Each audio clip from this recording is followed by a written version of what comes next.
ko kalmi ko ɗo joni ko hunde nde jananami kala ko wiyete saktude kala ko saktata kala ko hollata gonka yimɓeɓe walla leñol ngol ko ɗum nawrata leñol yeeso neɗɗo fof o foti ƴettude leñol mum ngol joɗɗina ngol jeere yeeyete ɗemgal yeeyete sen jeeyata ɗemgal men ngal hay goto nanata hay goto sodata ɗum waɗi noon ɗemgal ngal ɗo ngal haaletake ɗo Dakar oɗo joni heddiɓe kepti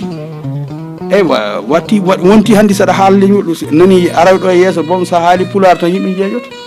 ɓayde koye nder Dakar kay ɗum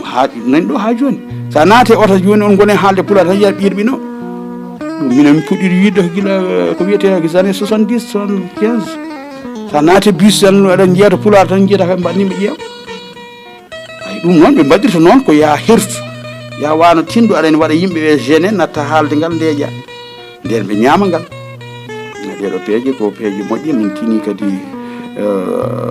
hono mbimi ni joni sukaɓe waɓena Abou Gueye en Abou Gaye e Hammi Amadly waɓen Abou Diop en woɓɓe sukaɓe ɓe keptinmi dariɓe darde tigi tigi kayne jeeya ƴiƴam on gila ngo sukaɓe guiɗ ha hande ɓe gonti worɓe mawɓe eɓe mbawi etade kamɓene kadi findinde jandiyankoɓe heddiɓeɓe ɓe kolla ɗumen no jandiyankagal waɗirte jangguɓe tawa ko ɗum janggi fannuji mumen e jogo hen kadi needi e neɗɗagal manggal Hammi Amadou min gondi DSTV mbeɗa andi mo yahanno mbeɗa wiya mbeɗa yurmamo par ce que ko wawa wiidema ƴewra neɗɗo yo wallumo voilà jikkuji makko ɗum waɗi noon sa renaki wade noon tawi ko joɓeteɗa ko kadi no huyfiɗi no fewi tan so renaki addante caɗele